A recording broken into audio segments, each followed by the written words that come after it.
YouTube ವೀಕ್ಷಕರಿಗೆ ಬ್ರಹ್ಮಜ್ಞಾನ ಶಂಕರ್ ಪ್ರಸಾದ್ ಗುರೂಜಿ ಮಾತಾಡ್ತಾ ಇರೋದು. ನಮಸ್ಕಾರ. 2024 ಮಿಥುನ ರಾಶಿ ಈ ವರ್ಷದ ಭವಿಷ್ಯ ಹೇಗಿದೆ? ಹೊಸ ವರ್ಷದಲ್ಲಿ ಮಿಥುನ ರಾಶಿ ಪ್ರಕಾರದಲ್ಲಿ ಜೀವನದಲ್ಲಿ ತುಂಬ ಕಷ್ಟಪಟ್ಟಿರ್ತಾರೆ, ಫಲ ಸಿಗಲ್ಲ, ತುಂಬ ನರಳಾಟ.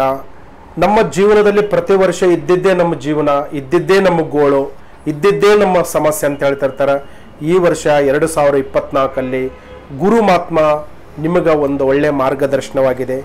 ಶನಿ ವಕ್ರವಾಗಿದ್ದಾನೆ. ಬುಧ ನಿಮ್ಮ ಜಾತಕದಲ್ಲಿ ಬುಧ ಬಹಳ ಬುದ್ಧಿವಂತ. ಅವನು ಎಲ್ಲದರದಲ್ಲಿ ಒಂದು ಸಾಥಿ ಕೊಡ್ತಾನೆ, ಒಂದು ಒಳ್ಳೆ ಅವಕಾಶ ಕೊಡ್ತಾನೆ, ಒಂದು ಒಳ್ಳೆ ಮಾರ್ಗದರ್ಶನ ಕೊಡ್ತಾನೆ. ಬುಧ ಮತ್ತು ಬುದ್ಧಿವಂತಿಕೆ ಅಂತ ಹೇಳ್ತೀವಿ ನಾವು. ಅವನು ಜೀವನದಲ್ಲಿ ನೀವು ಮುಂದೆ ಏನಾದರೂ ಪ್ಲಾನ್ ಮಾಡಿದ್ರೆ ಸತೆ ಅವನು ಪುಷ್ ಮಾಡೋಂಥ ಒಂದು ಮಾರ್ಗದರ್ಶನ ಖಂಡಿತವಾಗಿ ಮಿಥುನ ರಾಶಿಯವರಿಗೆ ಬರ್ತದೆ. ಮಿಥುನ ರಾಶಿಯವರು ಇವತ್ತು ಜೀವನದಲ್ಲಿ ಹಣಕಾಸಿನ ಸಮಸ್ಯೆ ಇದ್ದವರಿಗೆ ತುಂಬ ಅನುಕೂಲ ಆಗುತ್ತೆ. ದುಡ್ಡು ಬರ್ತಾ ಇಲ್ಲ, ಸಾಲ ಬಾಧೆಗಳು ಜಾಸ್ತಿ ಆಗ್ತಾ ಇದೆ, ಮನಸ್ಸಿಗೆ ನೆಮ್ಮದಿಲ್ಲ, ಏನು ಮಾಡಿದ್ರೆ ನಮ್ಗೆ ಫಲ ಸಿಗಲ್ಲ ಅಂತ ಪ್ರಶ್ನೆ ಕಾಡಿದವರಿಗೆ ಖಂಡಿತವಾಗಿ ಅವರಿಗೆ ದುಡ್ಡು ಕೈ ಸೇರುತ್ತೆ, ಆರೋಗ್ಯದಲ್ಲಿ ಚೆನ್ನಾಗಿರುತ್ತೆ, ಮನಸ್ಸಿಗೆ ಮನಃಶಾಂತಿ ಸಿಗುತ್ತೆ.